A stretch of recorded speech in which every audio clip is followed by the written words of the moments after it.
শুরু হয়ে গেল ঈদুল আজহার আমেজ। ঈদুল আজহা মানে কোরবানির ঈদ। কোরবানির ঈদ মানে নানা রকমারি মশলার সমাহার। কারণ কোরবানির ঈদে মশলার ব্যবহার কিন্তু অনেক বেশি করা লাগে। আর এগুলো যদি আমরা অনেক আগে থেকেই সব কিছু গোছগাছ করে হাতের কাছেই রেখে দেই, তাহলে কিন্তু আমাদের কাজটা অনেক সহজ হয়ে যায়। আর তাই আমি আমার মশলাদানিটাকে সব রকমের মশলা দিয়ে সুন্দর করে সাজিয়ে গুছিয়ে নিলাম, যাতে করে ঈদের দিন এগুলি খুঁজে পেতে আমাকে ঝামেলা পোহাতে না হয়। হ্যালো এভরিওয়ান, আসসালামু আলাইকুম। সুরাইয়া শাহিন ব্লগসে সবাইকে স্বাগতম। কেমন আছেন সবাই? আশা করছি যে যেখান থেকে এই মুহূর্তে আমার ভিডিওটি দেখছেন, আল্লাহ তাআলার অশেষ রহমতে সবাই ভালো আছেন। আমরাও ভালো আছি, আলহামদুলিল্লাহ। এরই মাঝে অফ ক্যামেরায় আমি আদা রসুন পেস্ট করে নিয়েছি। এগুলি কিন্তু আমাদের গৃহিণীদের একদম কমন কাজ, যা কিনা আমরা আমাদের রেগুলার রান্নার ব্যবহারের জন্য তো করেই থাকি, কিন্তু কোরবানির ঈদ আসলে সব কিছুই একটু পরিমাণে বেশি করতে হয়। তো আমিও করে নিলাম। মশলার পর্ব তো শেষ হয়ে গেল, এবার চলে এলাম শপিং পর্বে। ঈদ এসেছে আর টুকটাক কিছু শপিং করবো না তা তো হতে পারে না। তো যাই হোক, আমি আমার সংসারের জন্য প্রয়োজনীয় কিছু জিনিসপত্র কিনেছি, সেগুলি আপনাদেরকে দেখাচ্ছি। আর এই কাজে আমাকে হেল্প করছে আমার হেল্পিং হ্যান্ড তাওহিদা। আমি ভিডিও মেক করার জন্য এগুলো নিয়েই বসেছিলাম, সেই মুহূর্তে তাওহিদা এসে দেখলাম খুব আগ্রহ প্রকাশ করছে, বলছে যে আপু আমি এগুলো খুলে দিই, আপনি ভিডিও করেন। কেন জানি ও দেখলাম যে খুব বেশি আগ্রহ, ইচ্ছেটাও ছিল মনে অনেক বেশি, তাই ভাবলাম ওর ইচ্ছেটা পূরণ করে দিই। সবসময় তো আমিই দেখাই। আর আমি যা যা কিনেছি এগুলো একদম কমন কিছু জিনিস, কিন্তু আমার প্রয়োজন ছিল তাই কিনেছি। এই যে আরএফএল থেকে কিছু বয়ম কিনেছি, ছোট বড় মাঝারি আকৃতি 3 সেটের প্লাস্টিকের বক্স কিনেছি, সেগুলো আরএফএল থেকে নিয়েছি। তারপর পুডিং বানানোর জন্য একটা ছোট্ট বক্স নিয়েছি, আগেরটা বড় ছিল তাই। এখানে হচ্ছে টাওয়াল নেওয়া হয়েছে, সেগুলোও আপনাকে খুলে দেখাচ্ছে। আমি বললাম এটা খোলার দরকার নেই, বললাম আপু একটু খুলে দেখাই। তো ও দেখাতে চাচ্ছিল, তাই আমি বললাম আচ্ছা ঠিক আছে। শপিং দেখতে কার না ভালো লাগে। আমি মানুষের টুকিটাকি যত রকমের শপিং আছে দেখতে খুব পছন্দ করি, তা আশা করছি আপনাদের কাছেও ভালো লাগছে।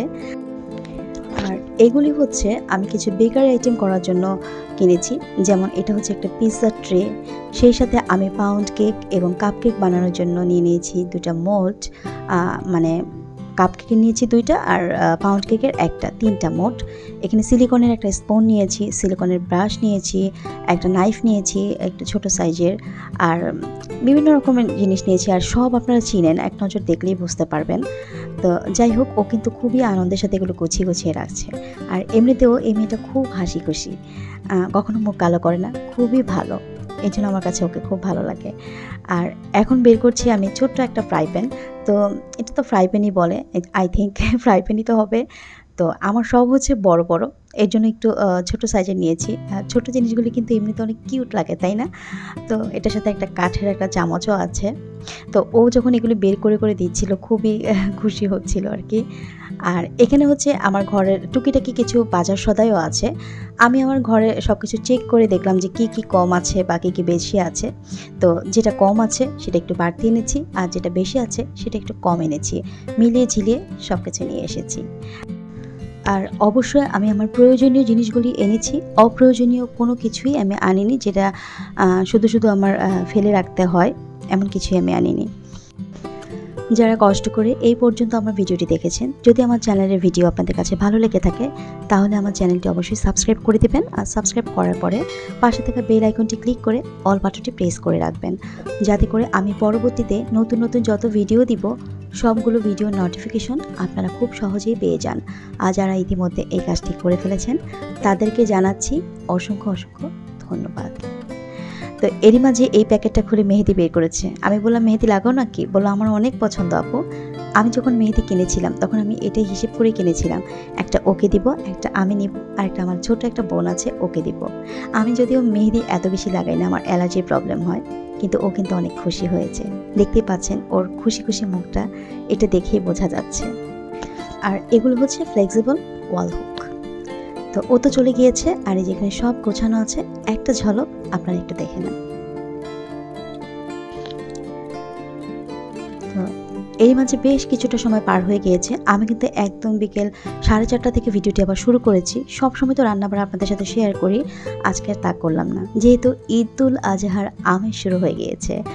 শপিং, মশলা গোছানো, সেই সাথে ঘরটাও তো গোছাতে হবে, তাই না? তো ঘরটাকে একটু সাজিয়ে নিচ্ছি। আমার বেডরুমটার লুকটা একটু চেঞ্জ করছি। তো এখানকার এই যে পুরনো যে ওয়াল ম্যাটটা আছে সেটা নামিয়ে ফেললাম, নতুনটা লাগিয়ে নিলাম। পুরনো পর্দাগুলো খুলে নতুন পর্দা টানিয়ে নিলাম। আর ওই পর্দাগুলো তো আমি মিরপুর হোপ মার্কেট থেকে এনেছিলাম, সেটা আমি আপনাদের সাথে শেয়ারও করেছিলাম। তো সব কিছু কিন্তু আমার একদম ওকে। এখন আমি আপনাদেরকে ফাইনাল লুকটা দেখাবো। তো এই যে আমার মিরপুর হোপ থেকে নেওয়া 250 টাকা দামের পর্দা, কিন্তু টানানোর পরে মনেই হচ্ছে না যে এত কম দামি পর্দা। দেখতে কতটা কালারফুল আর সুন্দর লাগছে। ঘরের লুকটাই চেঞ্জ হয়ে গিয়েছে। আর সেই সাথে এখানে কিছু গাছও অ্যাড করেছি। সব মিলিয়ে কিন্তু একদম সবুজে সবুজ। খুব ভালো লাগছে না? তো যাই হোক, দেখতে দেখতে সন্ধ্যা হয়ে গিয়েছে। এদিকে বাবা ছেলে বসে পড়েছে লিস্ট করার জন্য। খুবই গুরুত্বপূর্ণ একটা কাজ।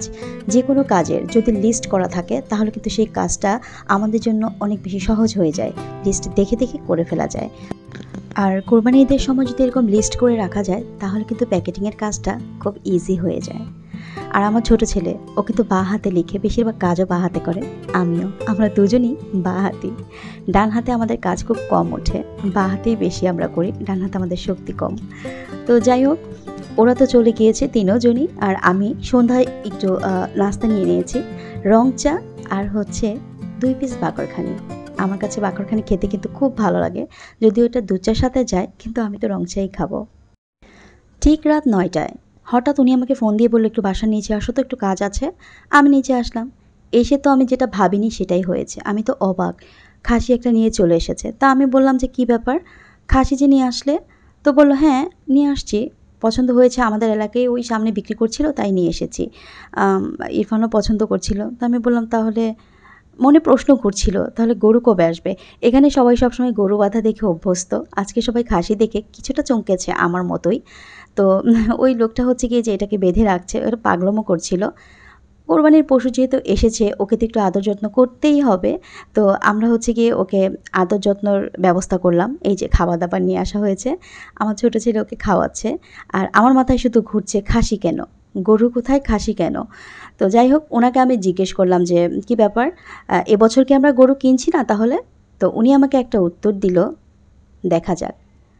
উনি কিন্তু হ্যাঁও বলেনি নাও বলেনি, বলেছে দেখা যাক। তাহলে এবার বলেন কি কনফিউশনে পড়লাম। আর আপনাদেরও নিশ্চয়ই জানার আগ্রহ আছে, এবছর কি আমরা শুধু খাসিই দিব নাকি আমরা গরুও আনবো? যেহেতু এটা আমার ঈদুল আজহার আমেজ পার্ট 1, আপনারা কিন্তু এই সব কিছুর প্রশ্নের উত্তর পেয়ে যাবেন ঈদুল আজহার আমেজ পার্ট 2-তে। এরই ধারাবাহিকতায় আপনাদের সবাইকে আমন্ত্রণ জানিয়ে গেলাম ঈদুল আজহার আমেজ পার্ট 2 দেখার জন্য। দেশ এবং দেশের বাইরে যে যে প্রান্ত থেকে ঈদ উদযাপন করছেন, আত্মীয় পরিজনদের নিয়ে সবার ঈদ আনন্দে কাটুক। সবার জন্য রইল অগ্রিম ঈদের শুভেচ্ছা। ঈদ মোবারক।